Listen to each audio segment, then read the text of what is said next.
Hey everyone, thank you for tuning in. So this is round 2 after recording this episode last week. Unfortunately, it didn't pick up my voice. It only picked up Andrew's voice. I have no idea why that was. I tested it all out, but yeah, sorry about that, Drew. No problem, mate. I'll try and do this podcast with the same enthusiasm as last time then. Thanks a lot, mate. Thanks a lot. And it's like 7 p.m. in New York now, right? So you've had a busy day. Bedtime now. Exactly. Long day, lots of castings, and ready for food now in bed. So I'm praying. Let's do business. Huh? Cool. I'm praying you're a bit tired and agitated, so it makes me sound, more sophisticated. Exactly. Need all the help I can get, mate.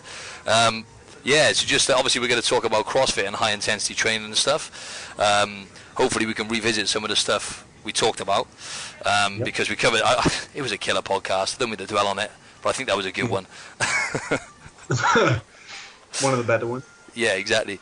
But yeah, let's just go into. Obviously, I done that video the other week about CrossFit and high intensity training, and it got a lot of comments and a lot of interactions from people because ruffle some feathers because obviously there's a lot of people out there now who are big into CrossFit and that kind of training.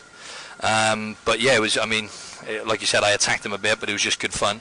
But yeah, we both have good things to say about it as well, right, Drew? Because you've sorry about this, mate. You're gonna have to regurgitate everything you said last time now. Well, let's just go into the let's ask you a personal question. Like, what was the reason behind your video? Because a lot of people have said that it's been done. It's been done before.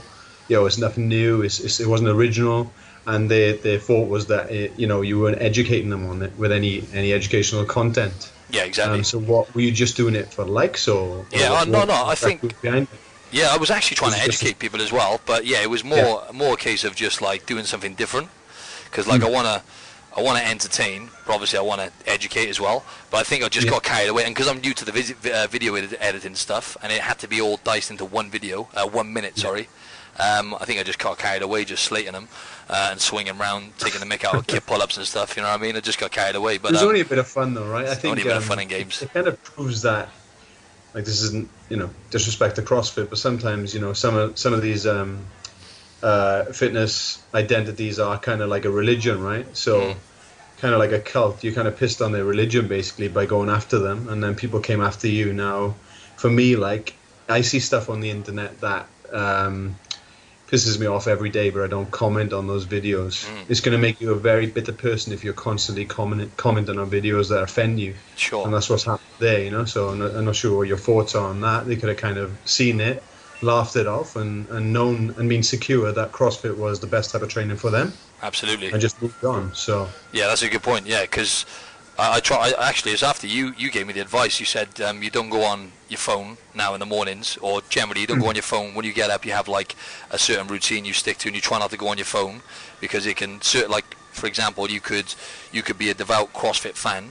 You could first thing you see, you open. Imagine that first thing in the morning, you go on your Instagram. First thing you see is me swinging around taking a mick out. You know what I mean? Like an orangutan taking a mick out. Set you up for a bad day, right? Those long arms and long cotton bud legs, mate. Yeah, exactly, mate. That's it. Taking the mick out of kip pull-ups, and then obviously if you're if you're Catholic about or should I say you're a religious Catholic? Sorry about that. Don't go after religions, mate. You're gonna have open right back now. I'm getting nowhere here, mate. No, like if you're religious about something like that, you see someone taking the mick out of it, the first thing you saw is something that's, like riled you up the wrong way because you're taking it personal, right? So it's down to the individual, as you said. Like, we can look through stuff like that, and it might get to us a little bit, certain things we see on the feed, but the second you get involved and start commenting, you're going to, boom, stress levels go through the roof. When you're arguing with someone online, you have plenty of time to argue, right? Go back and forth. So it's never going to be resolved anyway. You can have a good discussion about it like we are now, and we'll give our pluses and our negatives on CrossFit as well. Definitely. And on high intensity training, as we do. 100%. We're not going to slate it 100%. We'll just give our views and see what you guys think as well, That's right. So talking about our views, you've had a little dabble in CrossFit yourself. You were doing it quite regular for a while back in the UK when you were living there. And what was your experience with CrossFit? I had a decent experience with it, mate, but I think I was just doing it at the wrong time. I think I was just at the point I was doing it twice a week, I'd imagine. Yep. I was also rugby training twice a week. I was playing rugby on the weekends. I was still doing bodybuilding and strength training. So for me, it was just a silly time to do it. Yeah, of course. But when I did it, I felt pretty good. I'm not going to lie to you about it, but there were times where I felt horrendous at the end of the session. Where I'm not going to bag on bad coaches, but one coach was just, his sessions were too long and too extreme, and I was coming out with migraines at the end of the session because I know that I'm going to put my all in. That's the problem. Like, I'm going to go 110%. And that was a silly thing from my behalf. Like, if I was going to go into it again, like, I would learn how to do it well and learn how to do it efficiently and treat it as a sport, rather than kind of chasing the ache and overplaying the intensity all the time. And that's where I was going wrong with it. Exactly. I was also, at the time, I was doing paleo diet as well, which is probably, it can be a good diet for some people, but I probably needed to increase my carbohydrate intake, especially with all the activity I was doing around that as well. Yeah. I was probably putting the body in a worse state than what I needed to be. So absolutely. On top of the hours you're working as well, obviously in the gym and stuff, isn't it? Yeah. But yeah, I was just gonna brush over my experience with CrossFit. Yeah, because I dabbled in it for a bit as well, probably for about 2 months, and that was a good few years back now. And I was doing like, what I noticed really is I noticed I lost a little bit of muscle, which at the time was like catastrophic for me because I was so hung up on how I looked and stuff. Whereas nowadays it's like I'm not too, I'm not obsessed per se about how I look. Obviously I do care about how I look, but as we've mentioned many a times before, it's more about how we feel and health now, and the physique is a byproduct. But with CrossFit, I was doing it. I lost a bit of muscle. I mean, like yourself, mate. I'm really, really competitive as well. Obviously, we both come from like a sporting background or whatever, so we both got that instilled into us. So I was competing, going health lever, and I remember saying to you, I think I done this one. I started kind of losing interest a bit. I was finding it a bit like it was enjoyable because I was pushing myself and stuff, but I was still finding it a bit like, I don't know, just the sheer amount of reps I was doing on certain things. I wasn't finding it. I found I adapted in a weird way. I don't know, I can't really explain it, but what I found is with the last WOD, I don't know, wherever it was, workout of the day, I told you what it was, didn't I? It was like 30 double unders. Oh yeah, wasn't it the one you put in your video with the broomstick? Yeah, with a broomstick. Yeah, that's why I remembered. It was skipping 30 double unders, right? So obviously jump twice over the rope 30 times. That's hard enough on its own. Yeah. Then into 30 power snatches. So as we said on the last episode now, which didn't actually take place, so I don't know why I keep bringing it up. But yeah, let it go. No, but we were saying about about like, for example, a power snatch. It's an Olympic lift, right? It's an advanced Olympic lift. That's it. How long would it take you, Drew, to master that? You know what I mean? Master it. Depending on the person, obviously, but to do it for intensity and over time is just ridiculous, really, and that's kind of where the issue comes in, right? Yeah, and as you said, like, just sorry to interrupt you, said about treating it like a sport. Now, yourself and me and you, we've obviously been active, always been fit and healthy. Like obviously, we've always played sports, and then we've been, training in the gym for X amount of time as well for years. And we can jump into something like that, being more prepared. But obviously, if you were playing two sports essentially, right? Because you were playing rugby league, and you were doing CrossFit on top of that. But for a beginner, right? I mean, to go straight into doing what we've just been talking about, it's not always ideal. But what's your thoughts on that as a novice level? Because a lot of people listening now are, at that level. Oh, man, I think people approaching it with the wrong mentality, and like they're ignoring their body signals and pushing to fatigue, right? Like you would have been doing with the snatches you were doing. Yep. And not focusing on form and like quality of movement and adaptation. So the likelihood of you getting injured is huge. Like, you long term, you're definitely going to get injured at some point. Like you say, you should treat it with that sporting mentality, but the issue is that people are probably they're looking at guys in the CrossFit games, and they sat on their couch, sat on their asses, probably not doing any exercise, and the first thing they then go into is CrossFit. That's the wrong place to start. That's way down the other end of their training and their training approach. For sure. You were saying as well last time round, mate, you were saying about people in New York doing like the high intensity stuff, like CrossFit and F45 and whatnot. And they're these kind of people you were saying are like they want to be doing the opposite, right? They want to be learning how to stretch more, meditate, or whatever it is. Right? Of course, yes. Give me an example. Because we said, other, right? yeah, go on. No, well, it is that extreme, isn't it? It's like these people who are that mentality where they're doing CrossFit or they're doing F45 or they're doing high intensity training. They want to kind of meet in the middle with those people who are doing yoga and meditation. So kind of from the guys who are doing yoga and meditation, they want to maybe do some more, not high intensity training, but some more training with purpose. And those guys who are doing more high intensity training, who are working throughout the day, highly stressful jobs, not eating very well, not sleeping very well, they then need to look at these guys who are doing yoga and meditation and then take little bits of what they are doing and add that to their daily routine. Exactly. That makes sense. In an ideal world, mate, yeah, for sure. Like, and that's what we're all striving for, right? And that's the driver behind this, as I said, because Andrew and I have found a lot more balance in our lives over the last few years since just educating ourselves. And I want to shout out the Mind Pump guys again, Mind Pump Media, if anyone's listening. That's the podcast that changed the game for Andrew and I. I mean, I didn't even, and I got to thank Andrew as well, because I didn't even know what a podcast was until Andrew told me about it, right?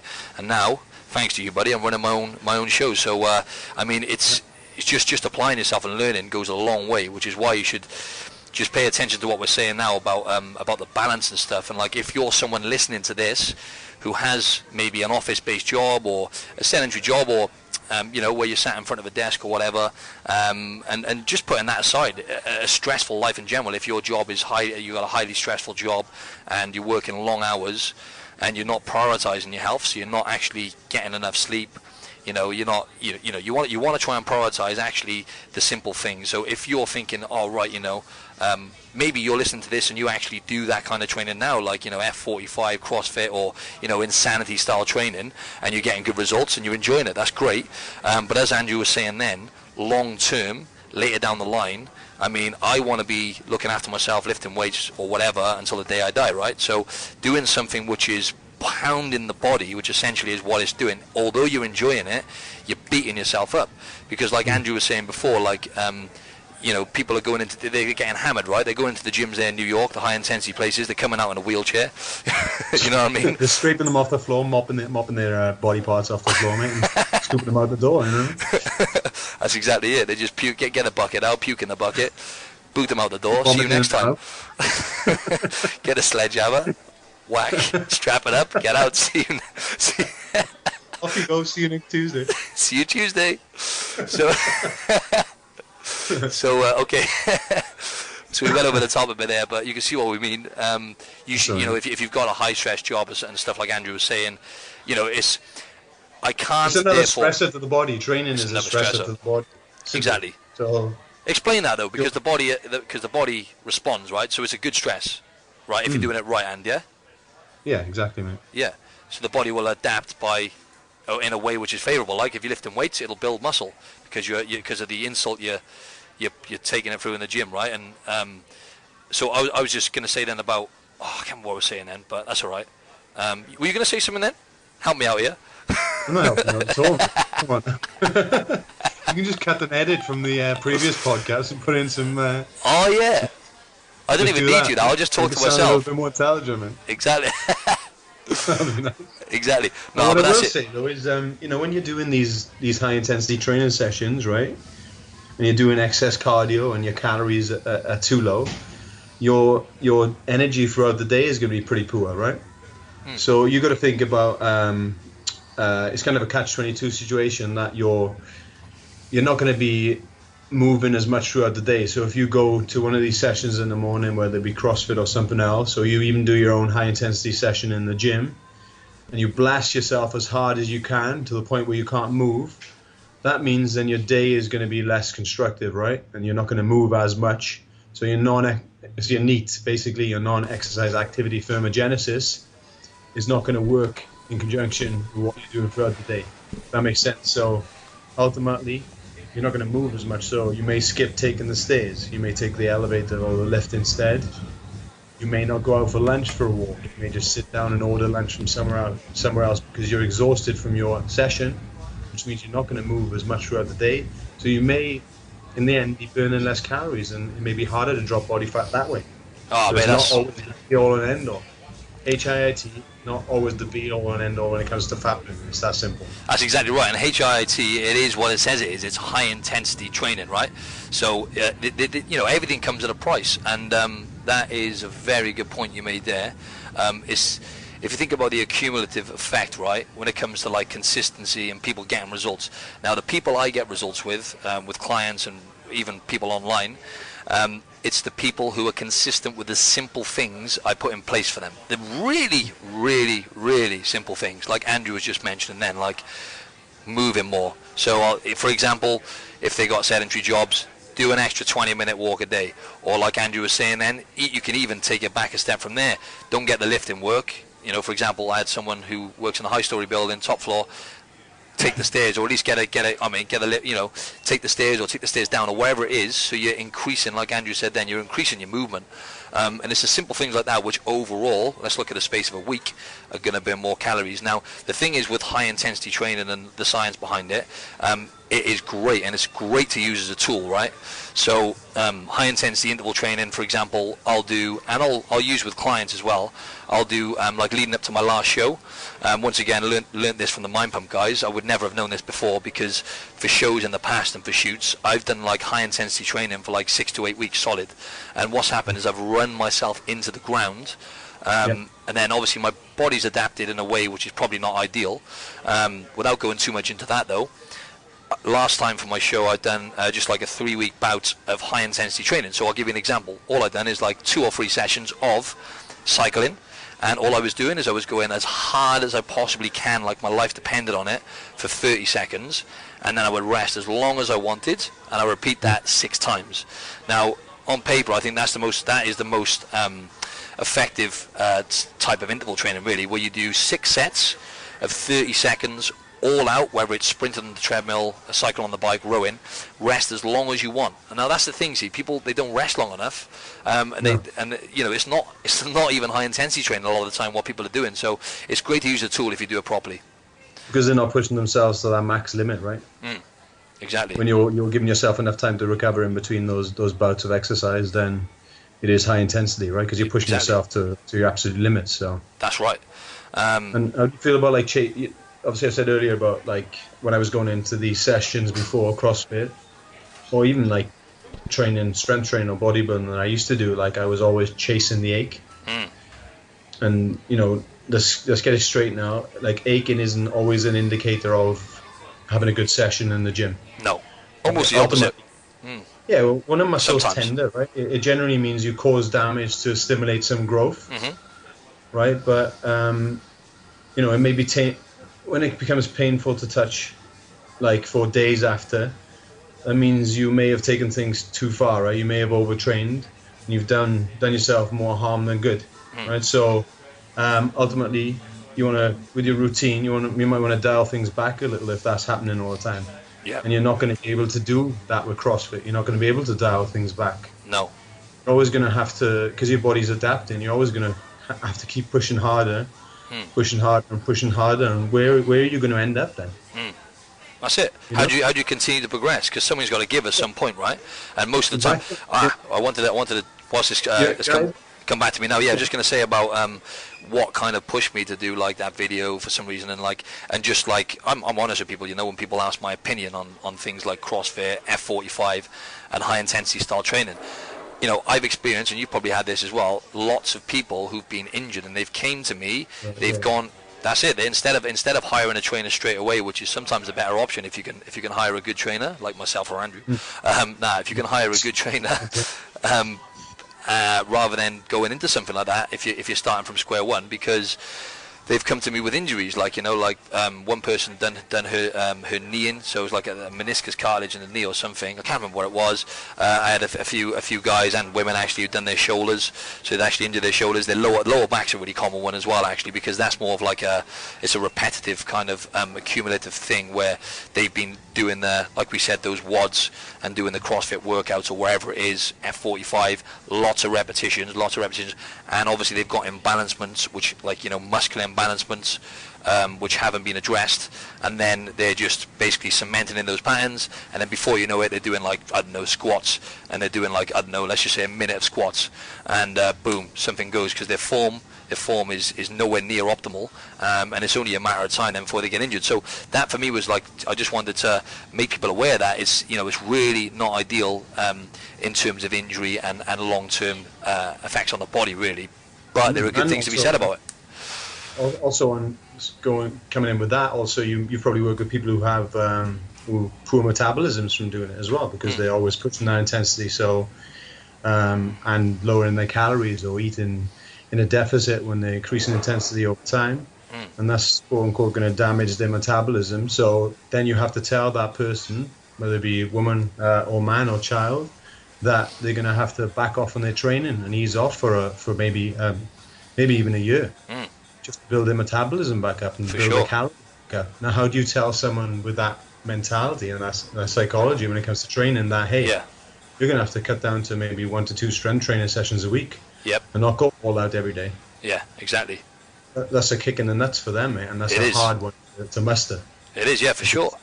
But the thing is, like I said earlier, if they started the way you just mentioned then, straight off the bat, where they just, build the strength up, because strength training, folks, I mean, and I wanted to shout out the CrossFit gym here as well in Maroubra, that our mate runs. It's a really, really good one. It's one of the best ones in Sydney, for sure.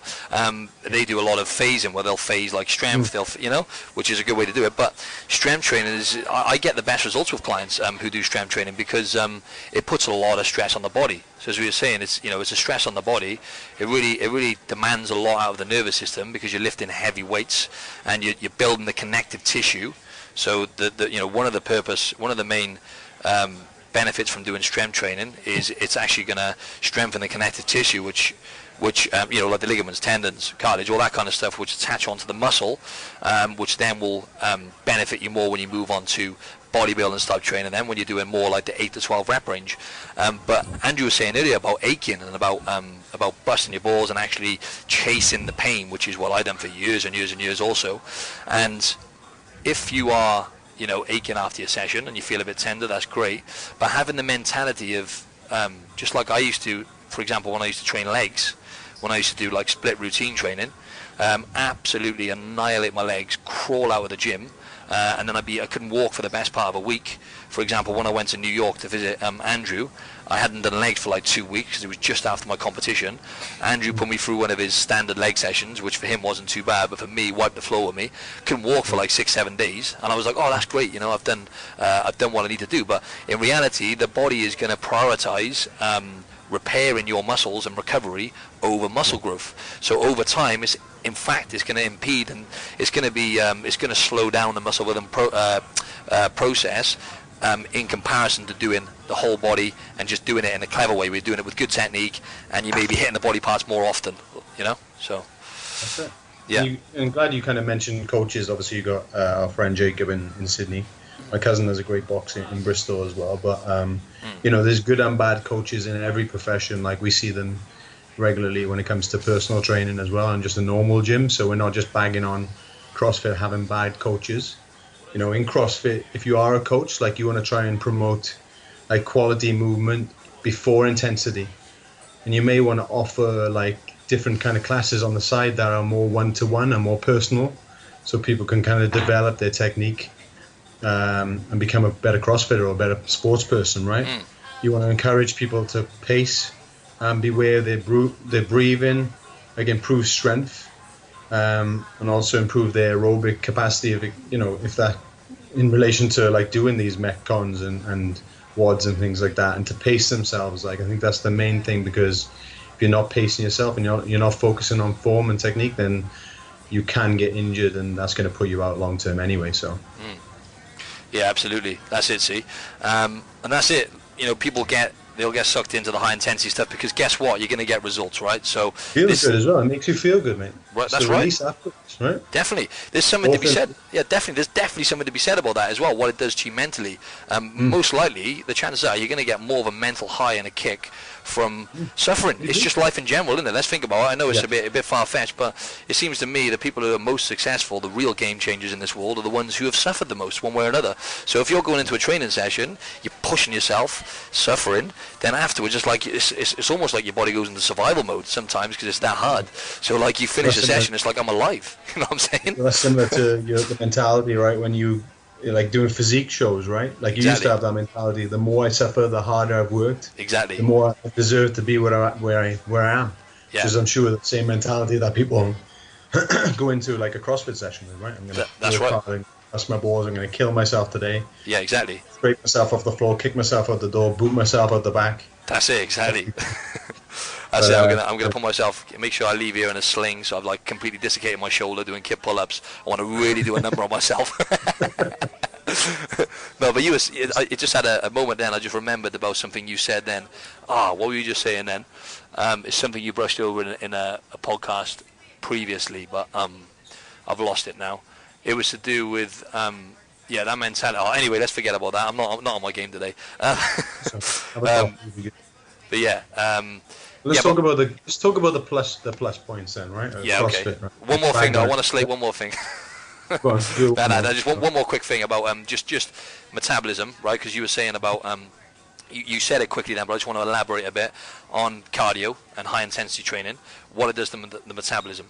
Now, you're manually burning calories, so if you do a CrossFit class, for example, or an F45, then guess what? You're going to burn more calories than what Andrew and I would burn ourselves doing a session in the gym, or what we would put our clients through. You're you're guaranteed automatically, yes, you're going to burn more calories at the time in that session, right? Because you're going hell for leather, right? But when you look at lifting weights and doing it properly, build a muscle with good form, mobility, doing the mobility stuff prior to lifting, so you're activating the right muscles and whatnot, your metabolism is elevated for up to 3 days afterwards. So your metabolism is going to be roaring for a good 10 to 12 hours after, as your body is trying to, repair your muscle tissue and stuff and whatnot. So all in all, manually, when you build a muscle, just to keep muscle on your body, you have to burn more calories. So you're going to burn much more calories and elevate your metabolism more, build a long-term healthy metabolism if you're focusing on doing, say for example, low-intensity cardio like walking, using HIIT as a tool, lifting weights properly, as opposed to continuously doing high-intensity training. Your metabolism, if anything, will slow down and not burn calories as efficiently when you're at rest. So just bear that in mind. Sorry, mate.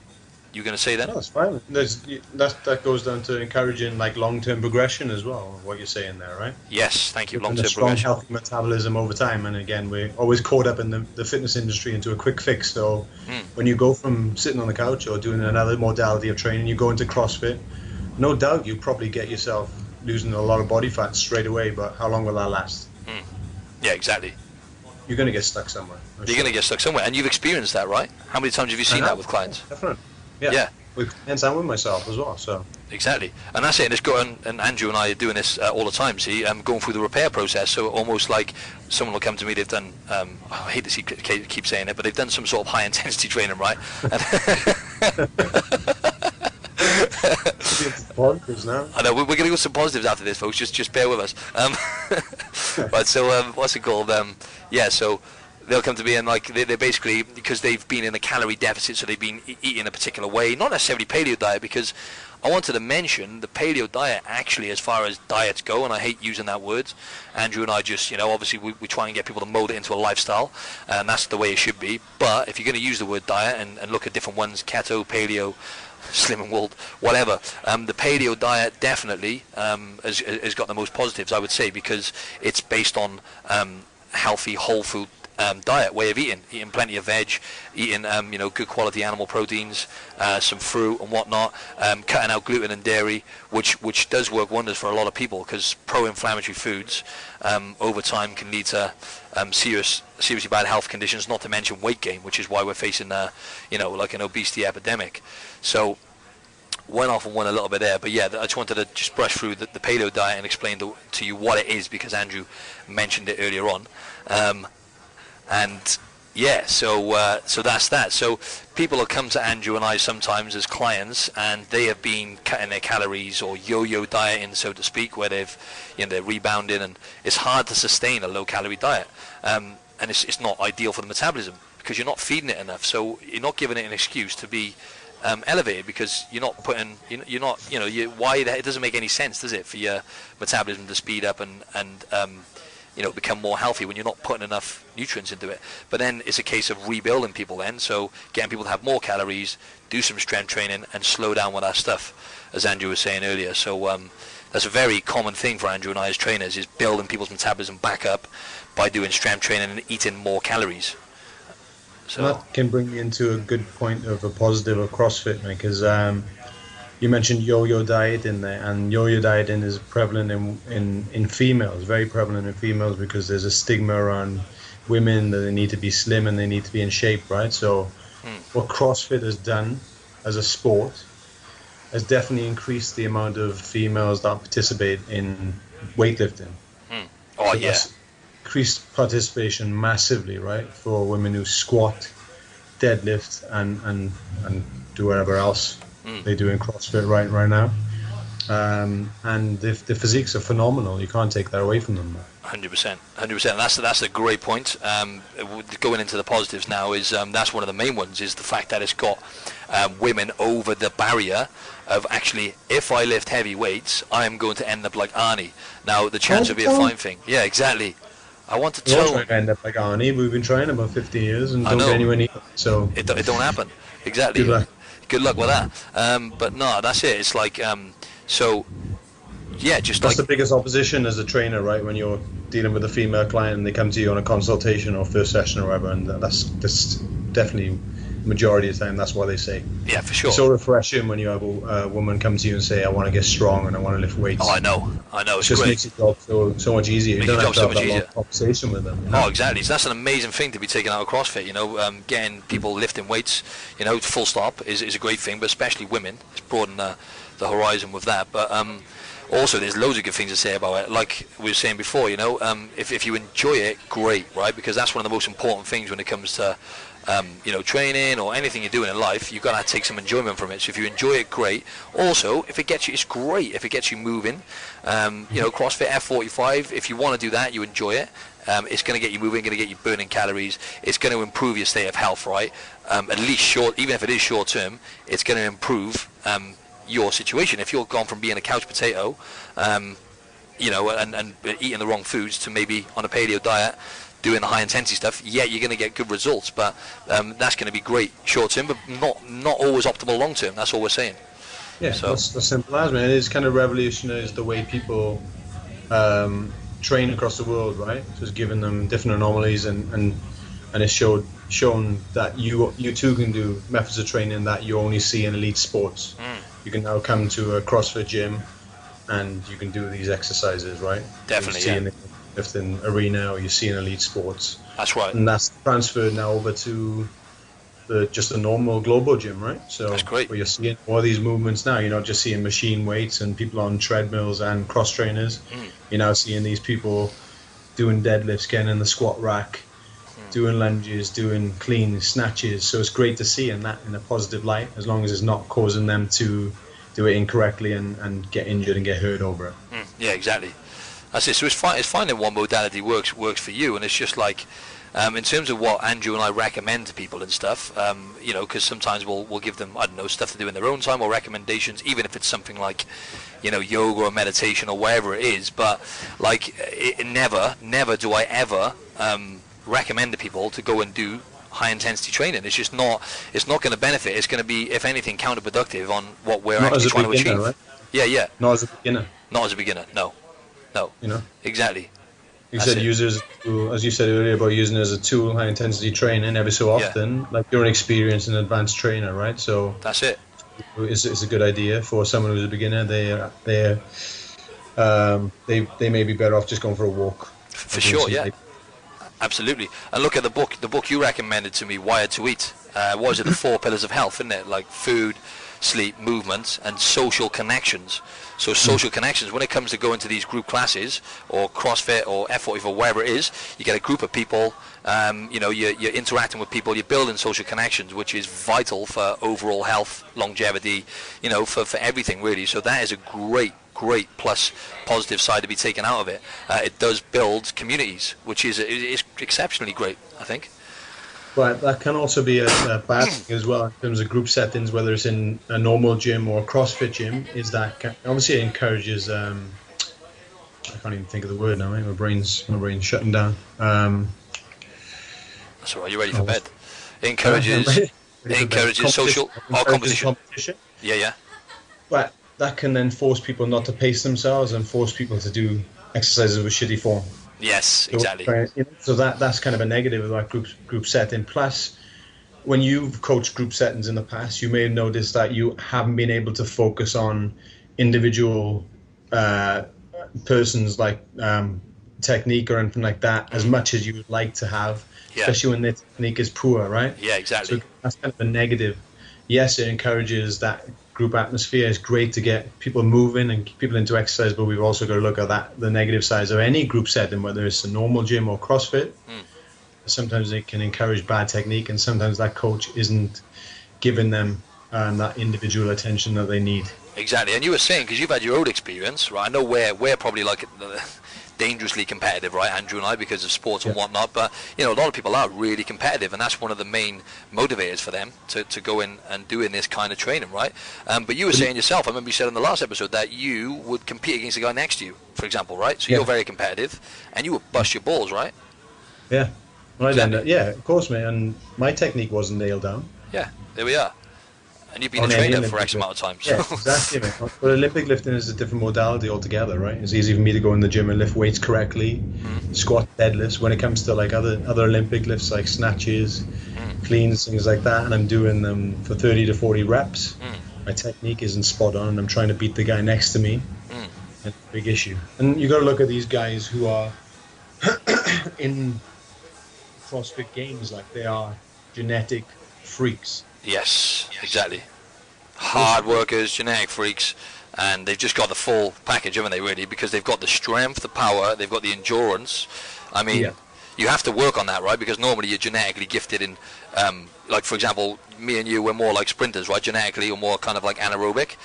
So for me, I've done like half marathons and stuff like that, and I had to really bust my balls to like be able to do, because I'm very competitive once again. So I think my fastest one was under 90 minutes, my half marathon. But I'm not built for that. So these CrossFit athletes, like, I mean, I just wanted to shout him out, man. Like, and especially my mate who Mike Catherus is his name. He's got his own CrossFit gym back home.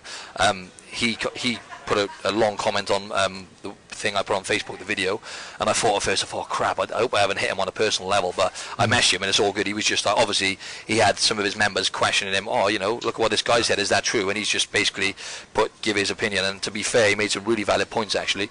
But I was just going to say, him, for example, people like him, mate, he's an ex-rugby player, but he's ridiculous, mate. I mean, like the shape on him, the package he has, like power, endurance. But look at the CrossFit Games and stuff on Netflix, man. I was watching it. I was like you said, some of the women, man. The women are just like insane. They're so lean, but they have like a decent amount of mass as well. Maybe at that level, though, like I think at that level for an average woman to look at, it's not necessarily an aspiring shape sometimes for the women, because I think they look great to me, but I think for a woman, because they're like the elite level, they've got quite a lot of mass, right? But they look great to me. But I think with the guys wouldn't say. Yeah, exactly. That's it. Everyone sees things differently. So for some women, it may be something they want to achieve. Other women, no. So that's fine. Like, go what you want to look like. Yeah, exactly. That's it. You're an individual person. You're not going to look the same. I'm not going to look the same as you. You're not going to look the same as me. So exactly. Or the next stand next to you. So just work on your own physique and your own body. That's exactly it. And that's why Andrew and I always say to try and be in tune with your health. Like, try and make healthier choices most of the time. I know we'll make it sound easy. It's 10 times harder than we say it is, obviously, to get you going.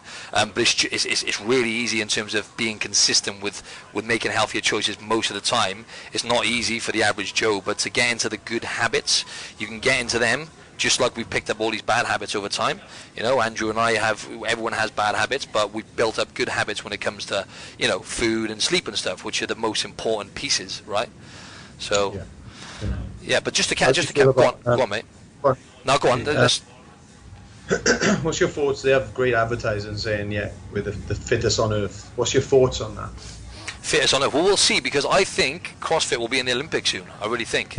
What do you think on that? Yeah, possibly, man. I think so, mate. I don't see why not. So I think that then we'll see. I think the fittest on earth. But it's difficult to say. They're the fittest on earth at CrossFit, right? Yeah, exactly. It's difficult to say if you took each of these guys individually out of CrossFit and put them into maybe a swimming event or gymnastics. Yeah, exactly. Would they be able to compete with these guys who are sure. at that big level at gymnastics? Exactly.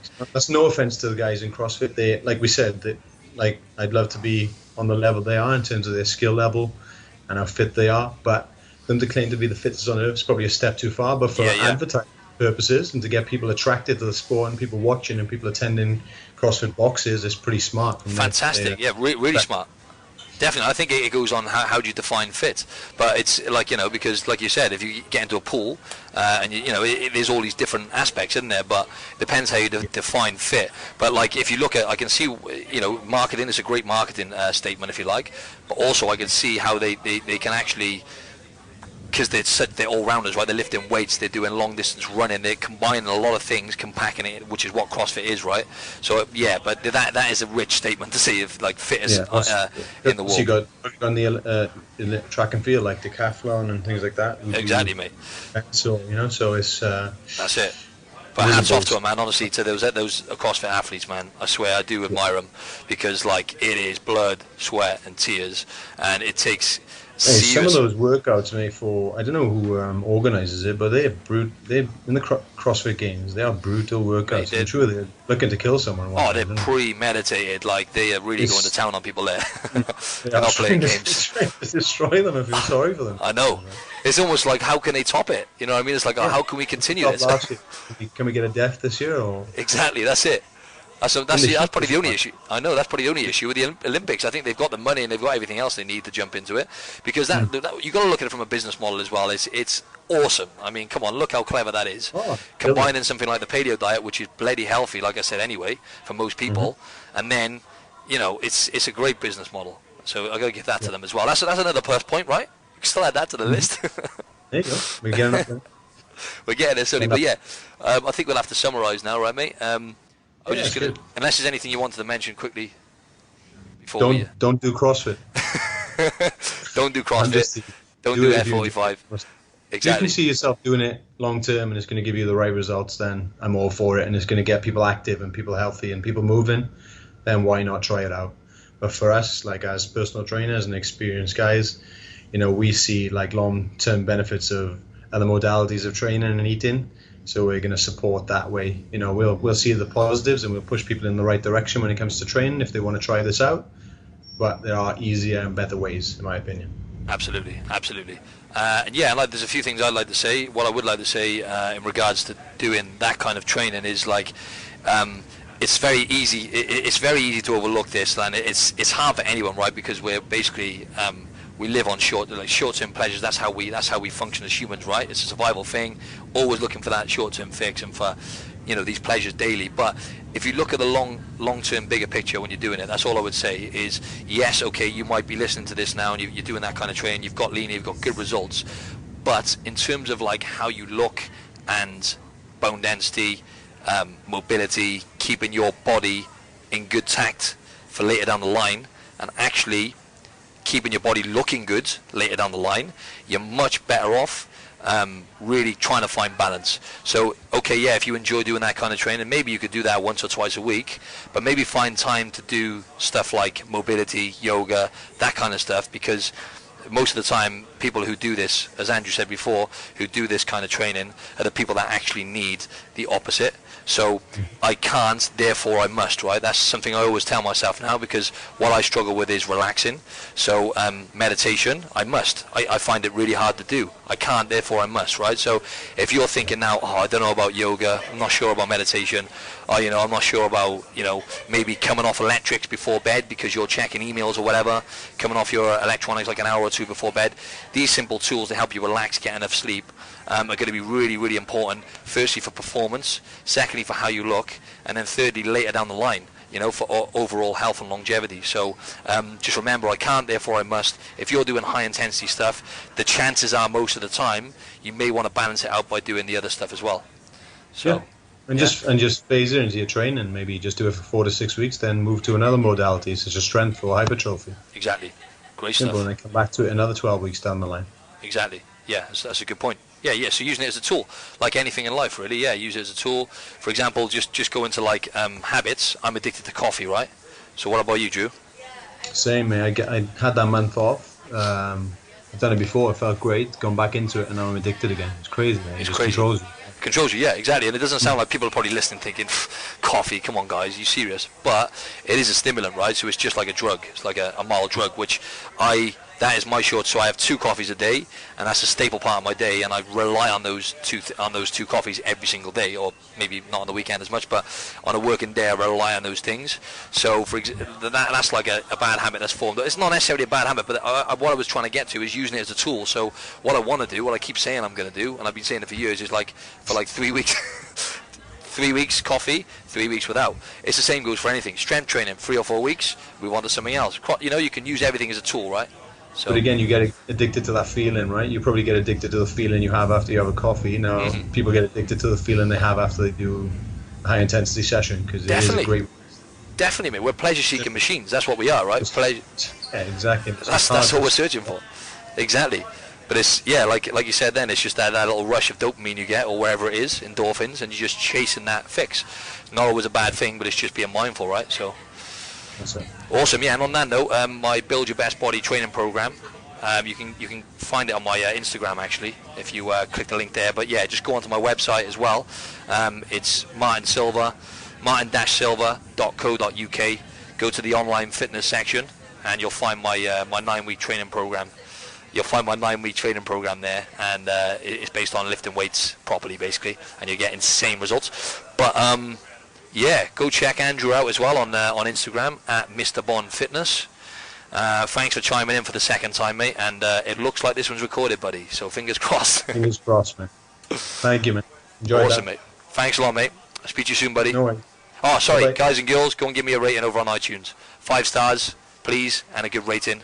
Good review. Be a massive help. Thank you. Signing out. Bye-bye.